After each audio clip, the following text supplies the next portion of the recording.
السلام عليك يا سيدي يا رسول الله. السلام عليكم ورحمة الله وبركاته. بسم الله الرحمن الرحيم. أبدأ بسندنا المتصل الإمام المرزوقي قال: أبدأ بسم الله والرحمن وبالرحيم دائم الإحسان. أبدأ, kalau punya sendiri boleh coret, tapi kalau punya masjid jangan dicoret, kecuali nanti bayar ke masjid ya. Itu masjid udah beli ya? Beneran antum beli? Masya Allah. Berarti nanti harus dibalikin. Cuma kalau bilang beli silakan dicoret ya. Antum jual berapa tuh?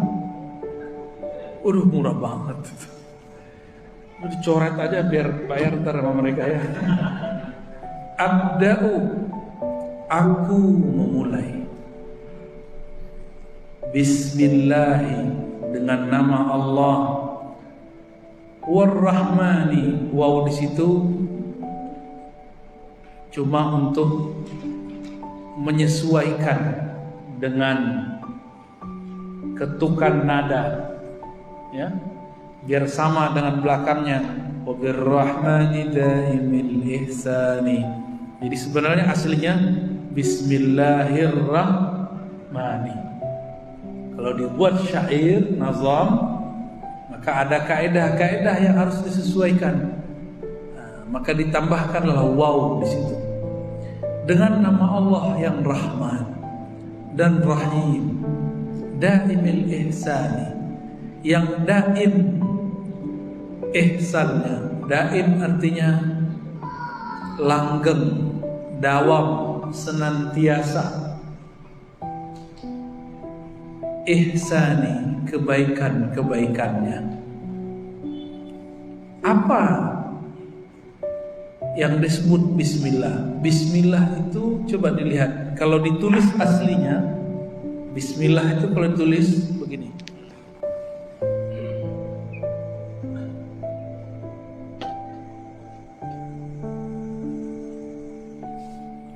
Asalnya gak begitu.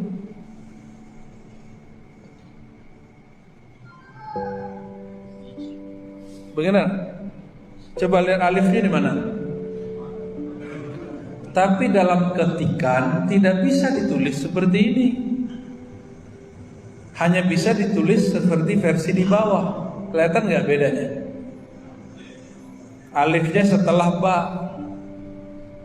Mana ada alif setelah ba? Yang ada alif ba ta. Alif dulu baru ba. Karena ilmu huruf itu berkaitan dengan akidah. Ilmu huruf itu ada hubungannya dengan ilmu ma'rifatullah. Yang mengerti ilmu huruf, mereka menulis adabnya alif tetap di depan. Alif, ba. Setelah itu bebas, yang penting alif dulu. Bismillah. Itu alif apa itu? Maka alif dalam bismillah adalah ahadiyatullah, ahadnya Allah, keesaan Allah subhanahu wa ta'ala. Tapi alif itu sumbernya bukan baris ini. Ini kalau ada baris itu tinggal dibagi. Coba. Jadi sebenarnya baris semua huruf berasal dari titik-titik yang disambung-sambungkan. Maka muncullah ilmu mengenai ba. Bismillah, ada titik gak di bawah ba? Ada ilmunya, tapi saya nggak boleh jelaskan di sini ya. Ini cuma ngasih tahu aja bahwa ulama kita punya pembahasan mengenai rahasia an-nuqtah tahtal ba, titik yang ada di bawah ba. Ini dia. Ada rahasianya. Dan itu jadi kitab tersendiri. ditulis oleh Imam Abdul Karim Al-Jili.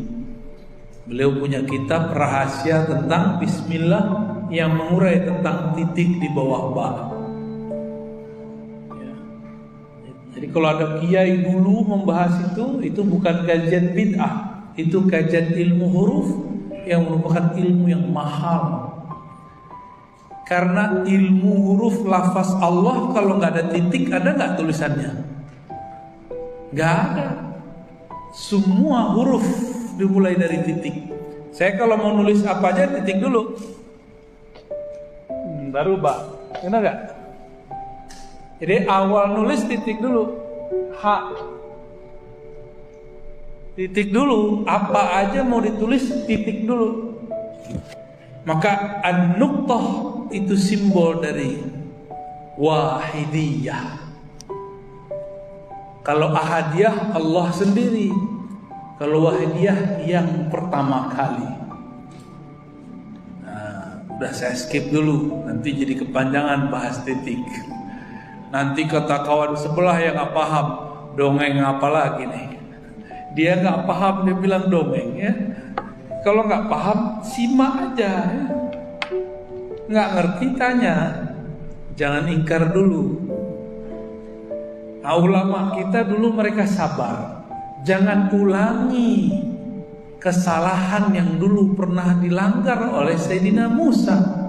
Sayyidina Musa buat MOU dengan Sayyidina Khidir alaihissalam. Jangan kau ingkar. Ternyata beliau ingkar, benar gak? Ingkar berbuah kali sampai 3 kali, baru pecah kongsi. Tahu pecah kongsi? Seharusnya berlanjut itu, tapi berhenti di situ. Kita jangan ulangi kesalahannya. Jika nabinya aja begitu, apalagi umatnya Bani Israel. Itu Nabi Musa udah paling sedikit 3 pertanyaan itu sekitar 6 atau 7 tahun dalam beberapa riwayat yang saya dapat dari masyayikh saya. Jadi Nabi Musa hanya ingkar, bertanya doang, bukan ingkar juga. 6 atau 7 tahun pertanyaannya cuma 3. Ini baru muncul ngaji berapa kali, pertanyaan aneh-anehnya berkali-kali. Jangan-jangan kita ini lebih parah daripada umat Nabi Musa ya. Baik. Ini bukan melarang bertanya juga ya. Bertanya boleh, ingkar yang tidak boleh. Ya. Abda'u bismillah. Apa arti ism? Apa ism? Ism. Apa arti ism? Yang atasnya aja sama bawahnya. Ya, ism lah. Oke, hapus ini. Ismun. Ini kan turunan nih. Orang Arab kalau Bapak Ibu belajar bahasa Arab, kalau perkenalan kan bahasa Inggris my name. Kalau ini ismi. Orang Jawa apa? Asmanipun apa? Yang bahasa halusnya Pak. Iya bener. Hah? Asmanipun gitu ya. Gitu-gitulah. Itu dari bahasa Arab tuh. Ismi, ism. Apa makna isim dalam bahasa Arab? Ada 2 makna. Yang pertama isim, dicatat aja ya. Isim dengan makna tanda. Bahasa Arabnya wasam. Wasamun. Yang kedua sumu. Sumu. Sumu sama. Apa arti sama? Samawat, langit. Apa arti langit? Suatu yang tinggi. Maka di Saudi orang-orang pejabat tinggi dipanggil sahibus sumu. Ini diadopsi di jiran pejabat-pejabat tinggi disebut sahibus sumu. Cuma anehnya di Saudi nyebut Sayyidina bid'ah. Dulu atau Saudi sekarang ya, kalau nyebut sahibus sumu enggak. Lebih bid'ah mana Pak? Sayyidina apa sahibus sumu? Ya lebih bid'ah sahibus sumu. Jadi wasam, apa arti wasam? Wasamun, tanda. Sumu, keluhuran, ketinggian. Kalau diterjemah, Bismillah, dengan tanda-tanda kebesaran Allah. Satu. Kalau sumu, dengan ketinggian derajat atau ketinggian ilmu Allah. Paham di situ ya? Nanti kalau ada pembahasan tentang Imam Mahdi, kan ada hadisnya. Namanya sesuai dengan namaku. Artinya dua ini. Tanda-tanda dan derajatnya sama denganku, mengikuti aku. Itu makna tentang hadis Imam Mahdi. Tapi banyak salah faham. Dikira tanda-tanda jidat lebar, hidung mancung. Bukan itu. Tanda-tandaku, tanda nubuat. Pada Nabi tanda kenabian, pada beliau tanda kewalian. Itu kajian Imam Mahdi.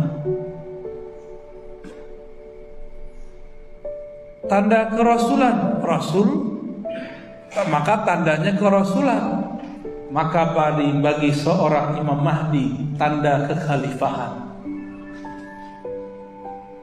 Ini kan sekarang negara-negara lagi sibuk beli senjata perang, benar nggak? Mau siap-siap perang dunia. Ya, nggak tahu nih kapan perang dunianya nih. Mungkin dekat lagi. Karena kalau semua negara sudah hancur dengan virus, mereka butuh makanan, butuh ini dan itu. Kalau punya senjata, mereka ekspansi. Mungkin sebentar lagi bakal ada Pak. Saya bukan nakut-nakutin ya. Cuma nggak usah khawatir. Nabi Muhammad dulu beli senjata nggak untuk bangun sebuah negara Madinah? Nggak perlu. Beliau dikuatkan. Perang Uhud itu senjatanya ala kadarnya aja. Jumlah mereka cuma 313, musuhnya ribuan. Itu yang ikut perang bukan hanya manusia, jin kafir masuk. Jin kafir ikut. Maka untuk membackup Rasulullah dan para sahabat, diutuslah para wali, diutuslah para malaikat. Sesuai dengan hadis Imam Bukhari. Bukan dongeng juga nih ya. Saya nggak pernah ngedongeng Pak. Yang saya sampaikan semuanya ada dalilnya. Cuma orang-orang yang su'ul adab yang menyebut kajian kita dongeng. Ya.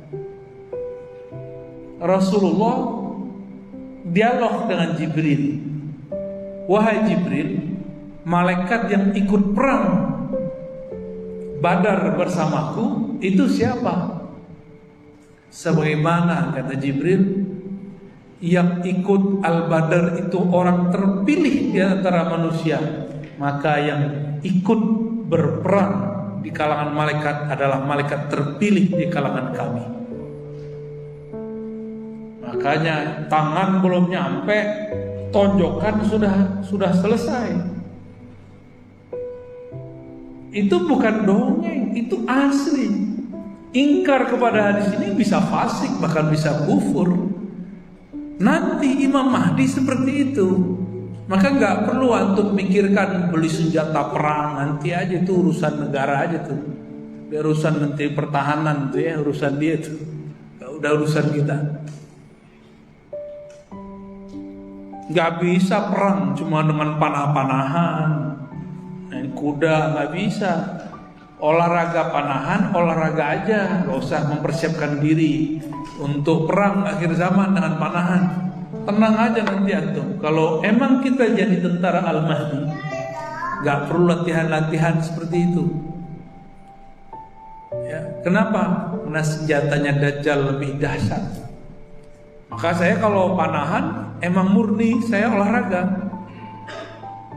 Karena panahan itu filosofinya dahsyat. Berkuda itu murni saya berolahraga. Karena kalau diniatkan untuk perang akhir zaman ya salah, itu konyol namanya. Ya. Silakan buat olahraga sunnah, tapi jangan pahamnya keliru. Ya. Nah ini tentang wasem, sumu. Ini jarang sekali dikupas ya, kecuali di pesantren-pesantren. Tapi di pesantren pun cuma berhenti di syarah Imam Al-Bajuri atau Al-Baijuri, dan tidak diturunkan ke makna-makna seperti yang kita jelaskan. Sekedar baca kitab. Ya, ini agak prihatin juga. Nah, ini baru sekarang kita jelaskan arti wasem, tanda-tanda sumu, lalu aplikasinya dalam hadis-hadis Nabi Sallallahu Alaihi Wasallam. Lalu baknya ini apa arti bak di situ? Coba baca auzubillah. Auzubillah. Arti bak di situ apa? Aku berlindung kepada Allah. Terus giliran bismillah kenapa dengan? Karena nama. Nah, kenapa berbeda? Oleh karena itu, ahli bahasa Arab menjelaskan bahwa ba maknanya banyak. Ada ba dalam artian isti'anah, minta pertolongan. Ini salah satu makna ba. Apa artinya? Isti'anah, memohon Jadi kita kalau baca Bismillah, aku memohon pertolongan Allah. Biasanya orang kalau mau usaha, mau bekerja, mau nyembelih, ya nyembelih, apa itu minta tolong sama Allah, kan Allah yang sebutnya Allah. Saya mau minum, Bismillah. Nih kita praktek Pak ya, Bismillah. Kita minum. Itu apa? Minta tolong atau minta izin? Minta izin. Tapi kalau saya minum obat, Bismillah, itu minta apa?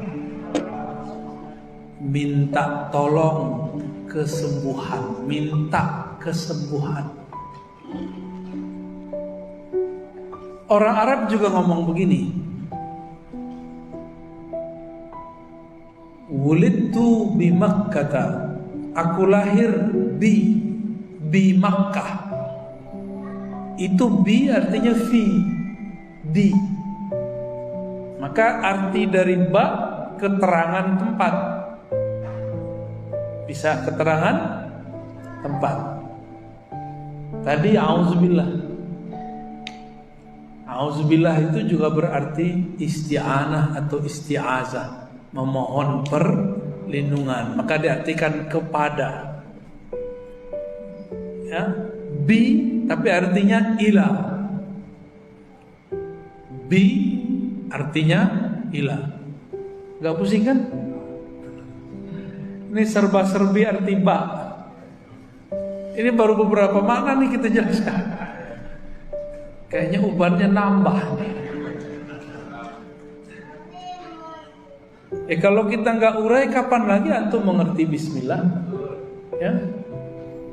Jadi kalau kita baca Bismillah, tercakuplah semua makna itu. Aku memohon, aku minta izin dengan tanda-tanda kebesaran Allah, dengan ketinggian ilmu Allah. Ar-Rahman. Ada apa beda Rahman dan Rahim? Apa bedanya? Coba ditulis Rahman, Rahim. Siapa yang nulis nih? Kalau Arab ente yang nulis coba. Ar-Rahman, Ar-Rahim.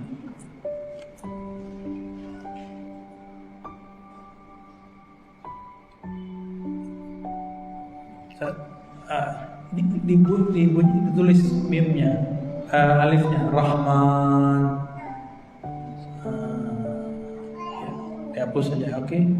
Satu lagi bawahnya Rahim. Kasih baris, cung. Ente doang yang santri. Nah, kasih baris. Ar-Rahman, Ar-Rahim. Nah, coba tulis di sini. Ra, ha, mim, Rahmun, Rahim, Rahimun. Nah, oke. Dah cukup. Rahman, Rahim. Asal katanya tiga. Ra, ha, mim. Asal kata rahmat, silaturahim itu di sini semua. Artinya kasih sayang atau cinta kasih. Dari akar kata ini dipecah jadi dua. Ar-Rahman. Alif lam yang ada di situ artinya maha sempurna. Itu alif lam doang tuh. Apa arti alif lam di situ? Maha sempurna. Kita belum jelaskan lafaz Allah, Pak. Sengaja saya loncat. Allahnya nanti, ya. Ar-Rahman dulu. Ar-Rahman. Ra, ha, mim. Tambah berapa huruf selain alif lam di depannya? Alif dan nun. Kelihatan nggak? 1, 2, benar. Ini masuknya ke sifat kesempurnaan. Ar-Rahman tambah alif dan nun. Tapi dalam cetakan mushaf Quran, mushaf Utsmani, alifnya disimpan dalam baris. Begini ditulisnya. Benar?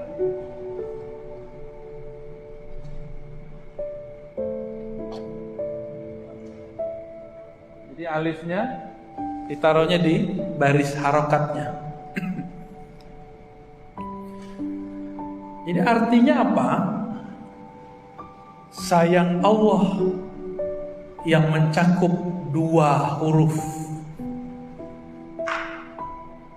Dua huruf itu menunjukkan makna mukmin ataupun kafir. Alif dan nun ini menunjukkan semua makhluk, dulu, sekarang, dan nanti. Maka semua makhluk Allah, siapapun itu, pasti dapat percikan Ar-Rahman. Maka ditulislah dalam Al-Quran surat Taha ayat 5, Ar-Rahmanu 'alal 'arsyistawa. Allah yang maha pengasih, penyayang terhadap arasnya, ia istawa. Istawa artinya maha meliputi, maha menguasai. Istawa. Apa yang dia liputi? Dia liputi rahmatnya. Aras itu mencakup langit dan bumi. Maka langit dan bumi itu dalam genggaman kasih sayang Allah. Tidak ada satu hewan pun kecuali dapat rahmat Allah. Tidak ada satu makhluk pun wa in kana kafiran, meskipun dia kafir, kecuali dia di dalam kasih sayang Allah. Boleh kita terjemahkan Ar-Rahman, kasih sayang Allah kepada semua makhluknya umuman, secara umum. Ar-Rahim, ya, Ar-Rahim ada alif lam? Ada, berarti maha sempurna. Dari kata ra, mim yang tambahannya cuma berapa? Cuma ya. Benar? Benar ya? Ya doang. Bagi ulama ilmu huruf, titik 2 itu ada artinya. Titik pertama para nabi, titik kedua para wali. Ya, ada artinya Pak. Rahim, ya-nya ada titiknya nggak? Ya. Bagi ulama ahli huruf, kalau ulama yang nggak ngerti dibilang dongeng. Ya. Titik pertama para nabi, yang kedua para wali. Jadi yang dapat rahimnya Allah cuma 2 kelompok, nabi, wali, nggak ada lebih. Dan Allah berfirman, innalillahi mi'ata rahmatin. Hadis Imam Muslim, Allah mempunyai 100 rahmat. 99 dia simpan, 1 dia bagi. Ar-Rahman itu 1 yang dibagi. Ar-Rahim 99. Ini 1. Ini 90. Jadi berapa? 100. Jadi sabar-sabar lagi di dunia ya.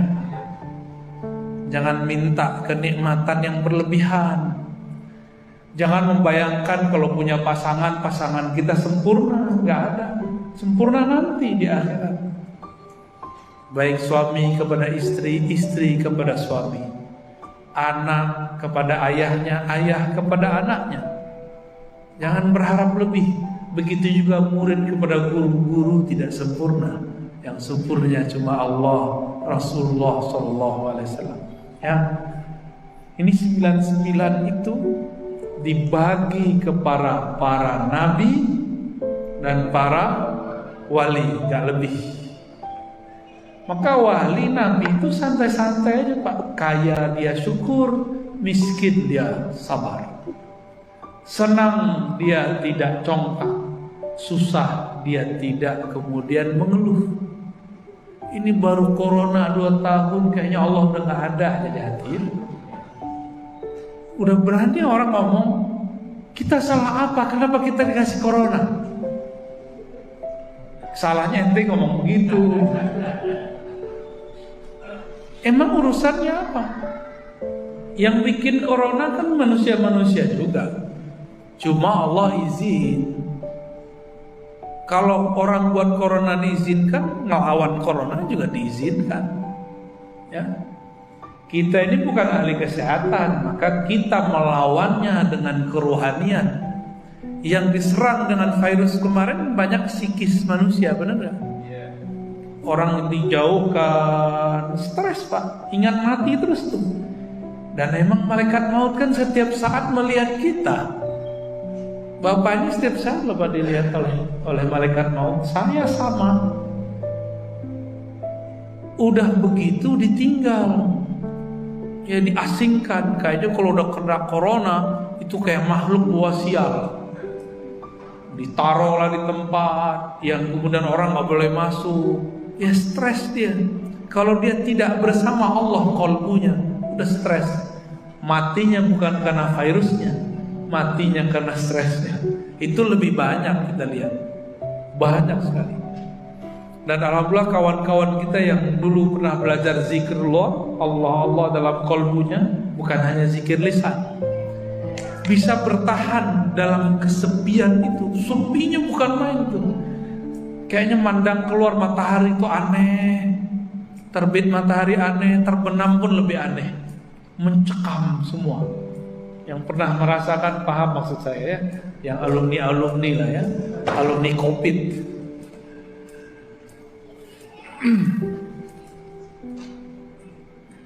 Ini Rahman dan Rahim. Jadi dengan apa orang kafir itu makan sekarang? Dengan rahmatnya Allah. Dengan apa Allah berinteraksi dengan para musyrikin yang menyekutukannya? Itu dengan rahmatnya Allah. Kalau Allah masih rahman dengan orang musyrik, orang kafir, masa kita enggak?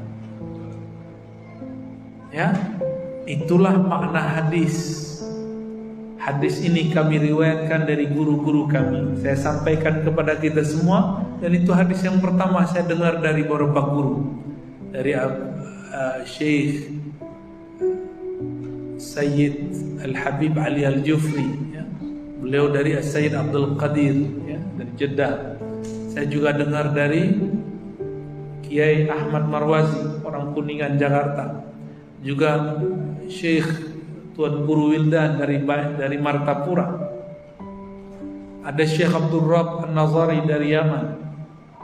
Mereka semua mengatakan awal yang kami dengar dari guru kami adalah irhamu man fil ard yarhamukum man fis sama. Sayangi makhluk di bumi, kata Nabi SAW, maka yang di langit pun sayang kepada kalian. Yang di langit malaikat, yang di bumi itu ada mukmin, ada kafir. Jadi kenapa muncul teroris? Itu dia nggak ngamalin sunnah. Karena orang pertama belajar sunnah ini yang dipelajari. Jangan-jangan dia dapat sunnah setan, bukan sunnah Rasulullah, ya.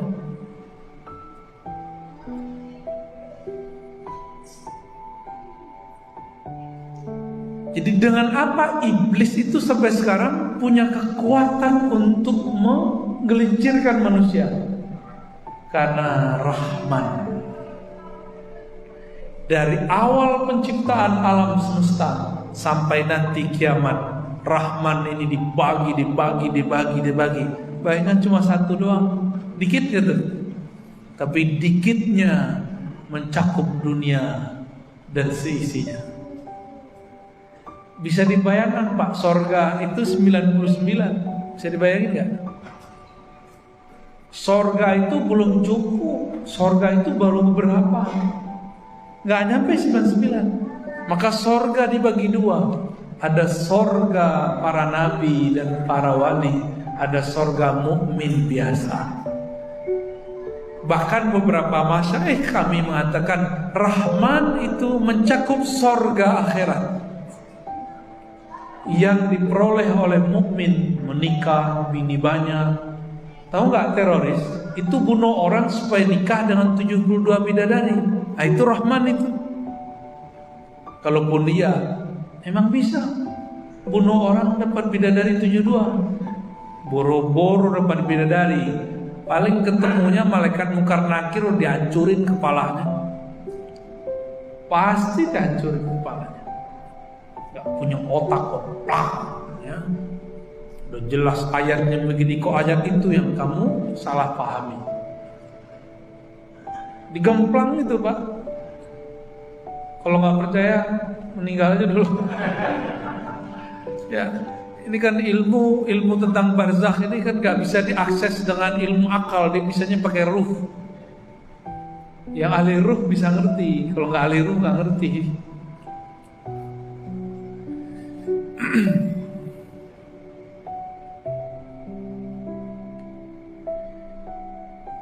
Dan saya sepakat dengan guru-guru saya itu bahwa sorga yang diceritakan di Quran itu masih bagian dari Rahman. Berarti akhirat sendiri itu bagian dari Rahman. Lalu yang 99 yang mana? Itulah Jannatu Ahlillah, surga keluarganya Allah. Kalau keluarganya Allah bersama Allah, dia cinta kepada Allah, dia memandang Allah, berdialog dengan Allah, berkalam-kalam dengan Allah. Kalau surga orang yang tadi itu, dia surganya, mohon maaf, surga syahwat. Untuk dapat 72 dibunuh orang, akalnya jalan gak? Allah bilang afala taqilun, pakai akalmu, mana akalmu? Dia beragama nggak dia pakai. Kira-kira gimana?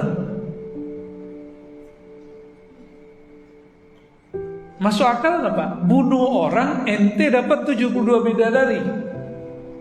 Mungkin kan Nabi ngajar begitu? Kecuali jihad melawan orang kafir. Ternyata dia mengalamatkan kekufuran kepada sesama mukmin. Ini mengerikan, ya, sangat-sangat mengerikan. Nah, kita berdoa semoga orang-orang yang salah jalan ini Allah kembalikan kepada jalan Rahman dan Rahimnya, ya. Kenapa di sorga itu, mohon maaf ibu-ibu ya, ibu pasti demen juga ntar jadi bidadari ntar kalau ahlullah, ya, kalau ahli surga. Selalu yang dieksplorasi perempuan cantik, makanan enak. Kenapa? Kenapa Pak? Kenapa kalau habis melakukan hubungan suami istri wajib mandi? Itu kaitannya ke sana. Yang wajib mandi itu kan orang masuk Islam. Kalau ahli fikih kan sebagian mengatakan masuk Islam disunahkan. Enggak, kalau versi saya, orang baru masuk Islam wajib mandi, bukan disunahkan. Wajib mandi. Jadi kalau ada mu'alaf sebelum syahadat kasih tahu, kamu mandi dulu di rumahmu, mandi wajib. Ajarin cara mandi wajib.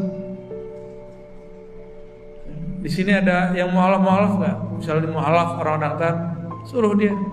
Jadi kenapa di banyak mu'alaf palsu? Di mu'alaf aja nggak ada mandinya. Ya, dulu Nabi ketika mau mu'alafkan seseorang disuruh mandi. Berarti tadi dia kufur, dia sekarang dimandikan. Orang suami istri melakukan hubungan badan lalu merasakan kenikmatan, diwajibkan mandi. Kenapa? Di saat dia merasakan kelezatan itu, dia lupa kepada Allah Subhanahu wa taala. Maka secara bab hakikat dia kafir. Wajib mandi lagi. Gitu. Ini penjelasan Imam Ibn Arabi. Ya. Yang belum nikah gak paham lah ya. Tapi yang sudah paham mimpi basah masuk.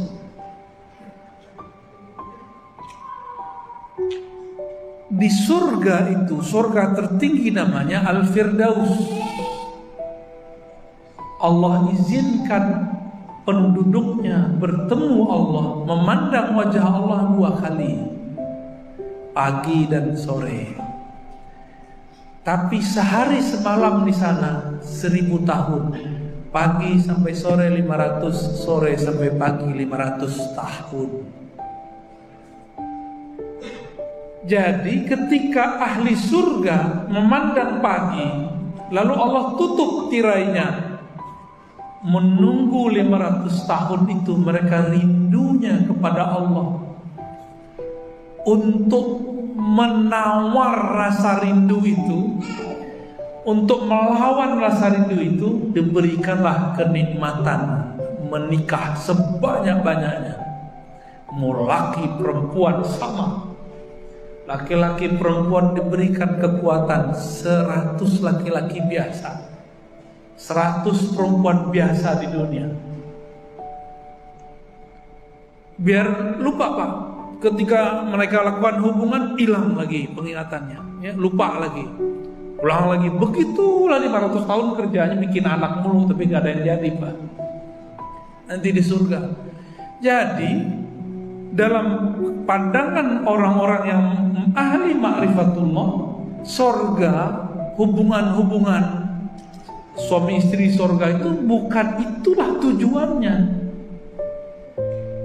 Jadi yang masuk surga niatnya mau kawin banyak-banyak, itu salah orientasi. Itu salah orientasi, dia gak kenal Allah berarti. Dia yang dikenal nafsunya. Diceritain ya, inna ansha'nahunna insya'a faj'alnahunna abkara urban atraba. Itu ayat paling seksi Pak kalau diterjemah. Maka dalam terjemahan Kementerian Agama terbaru itu diperhalus bahasanya. Itu kalau ngerti bahasa Arab, ilmu balaghah, saya ngeri bacanya. Dahsyat itu ayat, seakan kita melihat lawan jenis yang paling sempurna di dunia. Urban atraba, itu dia. Saya nggak usah terjemahin Pak ya, Bapak bayangin aja sendiri. Perempuan bayangin aja sendiri, laki-laki paling sempurna di alam semesta. Ngelihat dia bisa lupa napas. Seperti dulu ibu-ibu sosialita, teman-teman Zulaikha, mereka tidak sadar sudah bukan memotong, bahasa yaqta'na bisa diartikan melukai, menyayat-nyayat tangannya. Ibu-ibu ngeliat saya kan masih tersayat karena muka saya bukan muka Nabi Yusuf ya. Muka ucup ya, Nabi Yusuf belum. Kata Nabi Muhammad, Jamalu Yusuf nisfu jamali. Ganteng, gagahnya Nabi Yusuf itu setengah dari gagahku. Gimana? Cuma ditutup dengan Muhammad bin Abdullah, ditutup dengan fisik Nabi Muhammad bin Abdullah. Abu Bakar itu sudah melihat aslinya Nabi Muhammad, maka beliau gak berani pandang muka Nabi, bisa lupa dia. Nah, Abu Bakar kebayang Nabi, langsung membawa semua hartanya ke Rasulullah SAW. Dia tahu siapa Rasulullah Sallallahu Alaihi Wasallam. Umar masih tutup separuh. Umar bawa separuh hartanya. Kata beliau, ya Rasulullah, ini separuh hartaku untukmu. Ternyata Abu Bakar sudah bawa semua asetnya untuk Nabi Muhammad Sallallahu Alaihi Wasallam. Bingung dia. Lah, sabaktana. Kami gimana pun berusaha, tetap saja kalah sama engkau wahai Abu Bakar. Utsman Ali dulu masih belum punya apa-apa, tapi Rasulullah kasih anaknya. Sayyidina Utsman diberikan 2 putri Nabi, Sayyidina Ali diberikan 1 putri Nabi terbaik, Sayyidatuna Fatimah Zahra ya. Gak punya Nabi kasih, Pak. Begitu Nabi Sallallahu Alaihi Wasallam. Jadi mulai pagi ini tolong luruskan niat kita beramal. Bukan mau kawin-kawin di surga, Pak, gitu, bukan.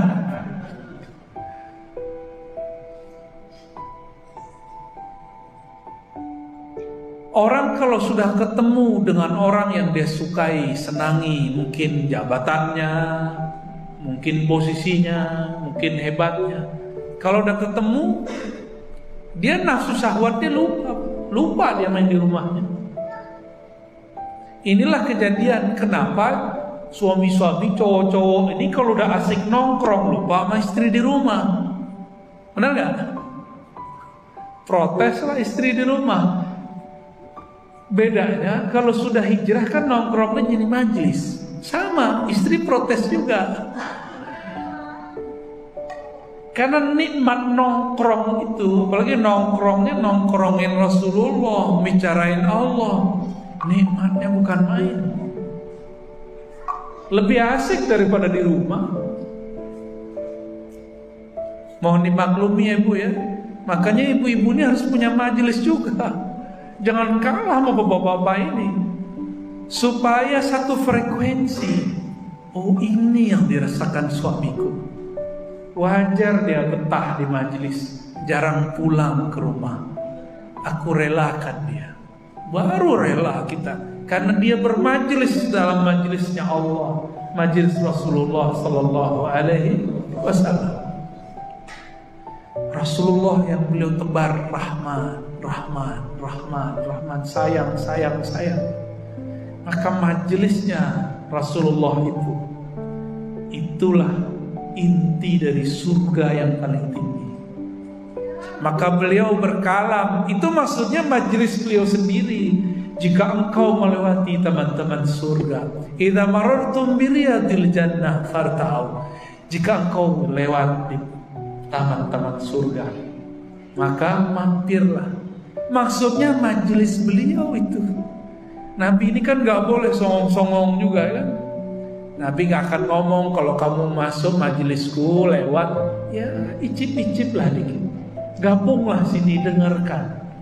Nabi gak ngomong gitu. Nabi ngomongnya umum.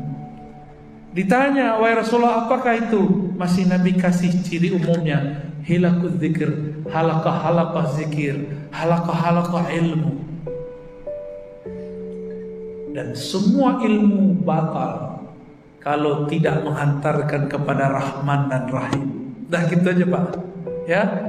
Jadi mulai saat ini jangan ngaji kalau nggak menambah rahmah di kolbu. Ngaji tambah benci sama orang berarti batal bismillahirrahmanirrahim. Batal hijrahnya. Hijrah itu kan kepada Allah. Faman kanat hijratuhu ilallah wa rasulih. Siapa yang hijrahnya kepada Allah dan Rasulnya, kepada apa? Dari tadi penuh kebencian kepada Rahman dan Rahimnya.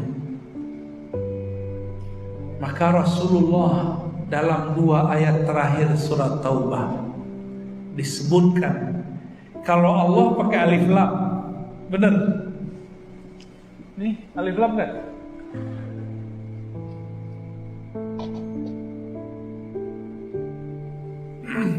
Kalau Rasulullah tidak pakai alif lam, wabil mu'minina raufur rahim. Raufur rahim. Ada alif lamnya. Inilah beda antara Allah dan Rasulullah. Rasulullah rahim tanpa alif lam. Kalau Allah rahim pakai alif lam, karena alif menunjukkan ahadiyah, keesaan. Lam itu menunjukkan kamaliyah, kesempurnaan. Ilmu huruf ya. Kalau Rasulullah, jasad beliau masih membatasi kesempurnaan 99-nya itu. Tapi beliau setelah wafat, urusan jasadnya sudah nggak ada. Maka Rasulullah setelah wafat lebih mudah memberi syafaat bagi umatnya.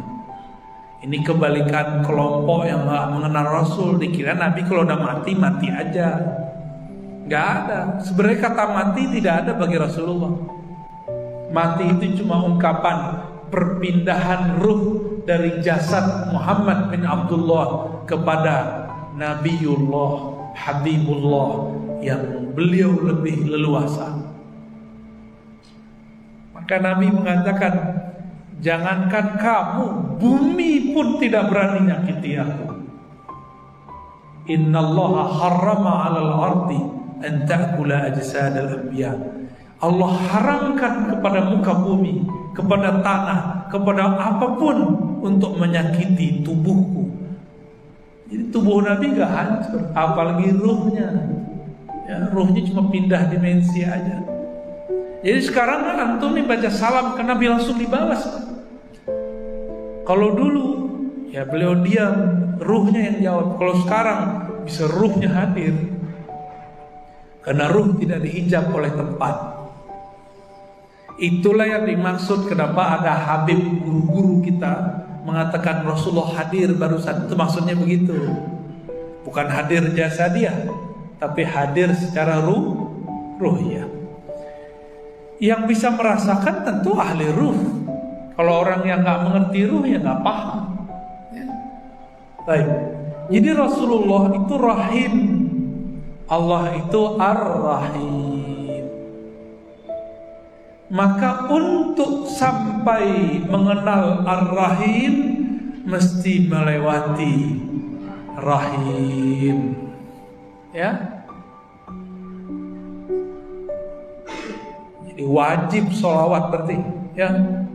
Sholawat itu lebih wajib dari sholat, dari zakat, dari haji, dari umroh, dari puasa. Kenapa? Kalau nggak ada Rasulullah yang disolawati itu, nggak ada sholat yang kita kenal sekarang. Nggak ada puasa, nggak ada zakat, nggak ada haji. Kalau nggak ada Nabi Muhammad, ada nggak Masjid Nabawi? Ada nggak? Nggak ada Nabi Muhammad, ada nggak Masjid Nabawi? Nggak ada. Terus kalau kita ziarah ke Masjid Nabawi, maksudnya ke siapa? Karena Nabi Muhammad. Kok ada kelompok gagal paham, boleh ziarah masjid tapi nggak boleh ziarah kubur? Itu kelompok gagal faham itu ya. Oh, ada hadisnya, la tusaddur rihal illa li salasati masajid. Tidak boleh rihlah safar ziarah kecuali 3 masjid. Masjidil Haram, Masjid Al-Quds, lalu Masjid Aku. Semua masjid itu simbolnya bukan bangunan masjid itu, tapi yang membangun masjid itu. Saya mau tanya lagi, lebih mulia Masjid Nabawi atau nabinya? Si masjid mulia karena nabi bukan? Jadi yang utama itu sebenarnya ziarah nabinya. Itulah yang dimaksud ziarah Masjidun Nabi Sallallahu Alaihi Wasallam. Jangan gagal paham. Banyak yang gagal paham dalam bab itu ya. Jadi kita baru baris pertama Pak. Baru baris pertama nih, gimana kapan selesai ngajinya nih?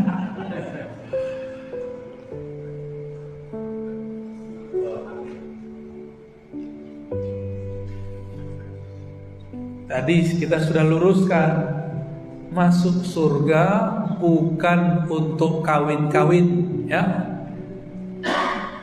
Masuk surga supaya kita bertemu Allah.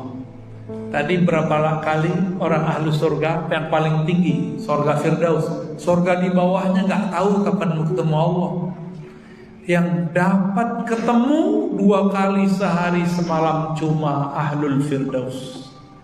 Maka Nabi mengatakan kalau ente minta surga, fas'alul Firdaus al-a'la atau Firdaus al-ula ya. Kalau minta surga, minta Firdaus yang tertinggi al-a'la. Jangan minta surga-surga cetek. Kalau ada orang bermohon, ya Allah masukkan aku surgamu, itu surga ngomong, ya Allah itu ada hambamu rindu kepadaku, tolong masukkan dia kepadaku. Itu surga syahwat. Surga apa? Syahwat. 72 bidadari mengecil. Di surga Firdaus ribuan. Satu bidadari punya dayang-dayang juga ribuan. Cantiknya lebih cantik dari semua ratu-ratu di dunia sekarang. Itu dayangnya meludah kubing. Ini cowok-cowok pingsan semua, lupa sama istrinya di rumah. Ini harum dari siapa ini? Harumnya sangat kuat tapi lembut, membuat rindu.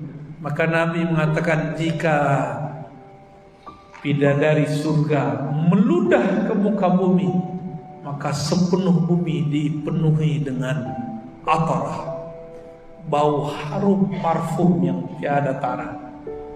Itu baru dalam Al-Khasa'is Al-Kubra Imam Suyuti ditulis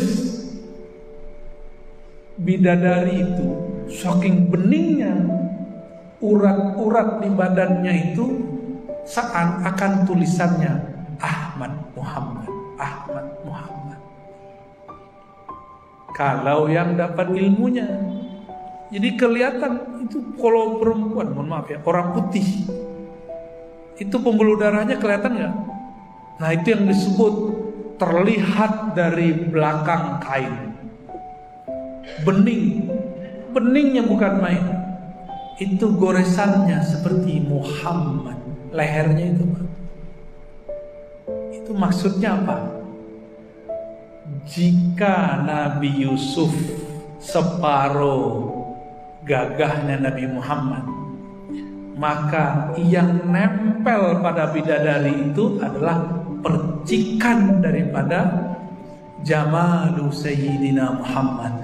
Itulah rahasianya kenapa ada syair Jamalun ya. Gimana Ustaz? Antum hafal nggak tak? Hafal? Nggak hafal tak? Belum?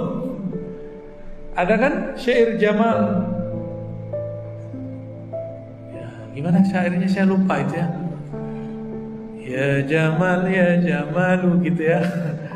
Itu Rasulullah SAW Wahai yang maha indah, wahai yang sangat indah, wahai yang sangat gagah. Kalau laki-laki lihat takjub, perempuan lihat jatuh cinta. Ini bapak nih ketemu sama dayang bidadari, pingsan pak. Dikira Allah. Allah datang gitu. Pas bangun bilang, mas, bukan Allah mas. Aku pelayan sang ratu mas. Nanti kita kaget-kaget semua. Amin. Maka setiap hari doa, Allahumma ajirni minan nar, ya Allah bebaskan aku dari siksa api neraka. Jangan berhenti di situ, tambahkan wa as'aluka jannatal firdaus al-a'la. Aku minta ya Allah tempatkan aku di surga firdaus. Tapi wali-wali Allah gak mau cuma di situ. Mereka ada namanya, ada makomnya di surga firdaus, tapi mereka minta ya Rabb, kami minta surga yang di atasnya lagi. Ini dekat Mi'raj ya, Isra Mi'raj. Disebutkan dalam surat An-Najm itu, surga itu jannatul ma'wa inda sidratil muntaha, di sisi sidratul muntaha, tempat akhir Sayyidina Jibril bisa bertugas. Di atasnya ada lagi. Maka sebenarnya aras itu surga bagi para nabi dan para wali. Tapi surganya bukan surga syahwat. Nabi Muhammad naik ke aras itu kan setelah berkeliling di surga. Berarti ada jannatun fawqa jannatin, ada surga di atas surga. Apa surganya itu? Ar-Rahman alal arsy istawa. Itulah surga bertemu dengan Allah, berkalam-kalam dengan Allah. Dan surganya aras 2 kali lipatnya surga yang ada. Surga yang ada kan 7, 2 kali lipatnya berapa? 14. Itu hitungan saya Pak, wallahu alam hakikatnya. Gimana cara Allah membuatnya? Maka seberapa dekat si hamba itu waktu di dunia menyembah Allah, seberapa kenal dia kepada Allah. Jika dia menyembah Allah karena surga, dia cuma masuk ke surga, surga jannatul ma'wa, surga firdaus paling tinggi. Tapi jika dia kenal Allah, dia sembah Allah karena Allah pantas disembah, dia sembah Allah seakan-akan berkalam dengan Allah. Di saat itu Allah undang dia langsung ke surga arasnya. Surga apa?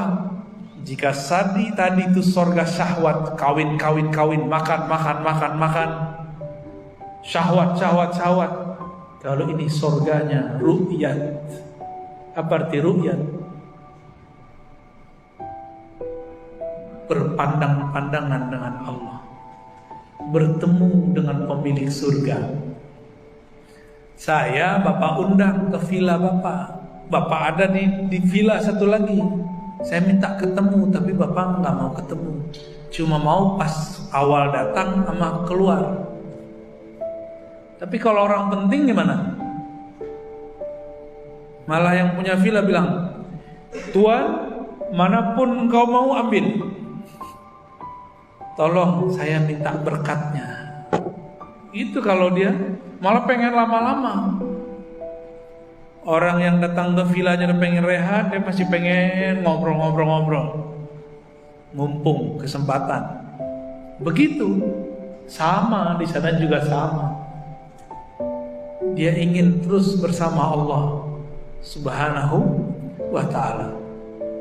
Bapak ini punya atasan gak? Dipanggil atasan senang gak? Diundang senang gak? Senang. Baru atasan di dunia. Ini pemilik semua yang di alam semesta, ngajak kita ketemu di arasnya.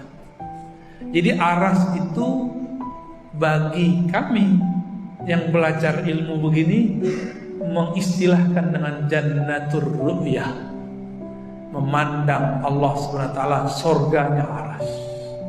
Ya. Udah mau jam 9, Pak.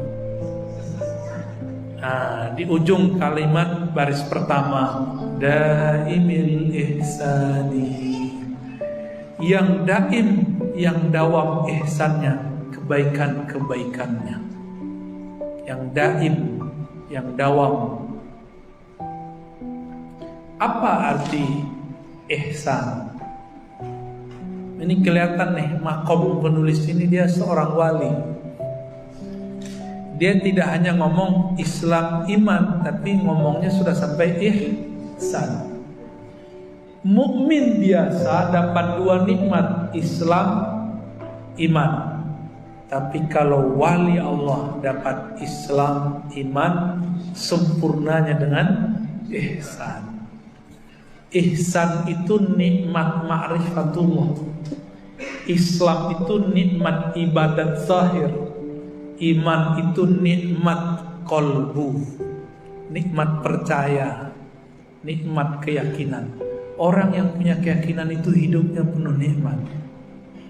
Tapi yang dapat ihsan, setiap nafasnya nikmat, karena dia bersama Allah Subhanahu wa ta'ala. Kalau begitu pusing gak sama corona?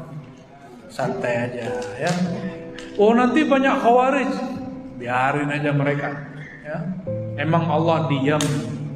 Konspirasi alam semesta, tenang saja. Allah khairul makirin.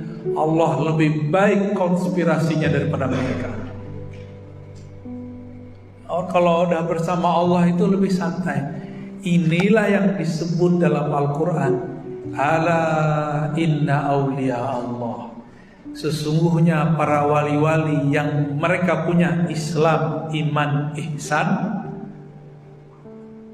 la khaufun alaihim, tidak ada rasa gundah gulana, wala hum yahzanun, tidak juga mereka sedih. Hidup mati, ya begitulah hidup. Sedih-sedih, tapi sedih manusiawi, gak berlebihan. Khawatir-khawatir, gundah-gundah, tapi masih manusiawi. Itu tertutup oleh ma'rifat dia kepada Allah Subhanahu wa ta'ala. Ya. Kalau saya nih kehilangan, ini hilang diambil orang, karena tahu cara mencari gantinya, pusing gak? Anak kecil kehilangan pulpen, nangis-nangis gak? Karena dia bingung gimana cara mencari ganti yang satu. Orang kalau sudah kenal kepada Allah, dia berserah kepada permainan Allah di muka bumi. Kan Allah sendiri yang ngomong, innamal hayatud dunya la'ibun wa lahwun. Dunia ini main-main aja. Udah kamu main-main, jangan serius-serius amat. Ya. Walaupun kita ngaji serius dalam ma'rifat, tapi serius ini supaya kita tenang bermain-main ketika pulang. Masuk masjid kita serius tawajuh kepada Allah, pulang main-main lagi. Yang happy Pak kalau hidup tuh ya. Nangis lagi ngaji gak apa-apa, kalau pulang happy lagi ya. Karena sudah mengenal rahmat itu yang sebenarnya. Kita kalau keluar tambah sayang sama orang, tambah sayang sama pasangan, tambah sayang sama anak-anak, tambah respect sama tetangga. Jadi yang ngaji kepada kami, kepada saya, harus tambah sayang kepada pasangannya, ya, harus tambah hormat ke tetangga, ya. Walaupun dia resek biarin, ya. Emang begitu namanya tetangga. Kita nggak boleh kalah secara batin. Batin kita nggak boleh kalah. Orang kalah itu dia emosi, berarti dia kalah. Ketemu di jalan, nah bapak nih di jalan. Jangan emosi ngeliat orang Pak. Itu otak reptilia namanya, otak hewani. Otak hewani ngelihat orang, lawan aja semuanya. Ular itu kalau ngelihat musuh dia begini kepalanya. Kucing kalau ngelihat musuh, cakarnya langsung begini. Kalau sudah mengenal Bismillahirrahmanirrahim, maka dia tambah sayang. Salafi rese Ustaz. Biarin, Salafi kan juga lagi belajar tentang Allah. Cuma lagi stasiunnya namanya stasiun Salafi. Dapatnya begitu. Kita kan sudah melewati. Jangan begitu lagi. Jangan kalau taklim kemudian menumbuhkan kebencian kepada orang yang berbeda. Ya,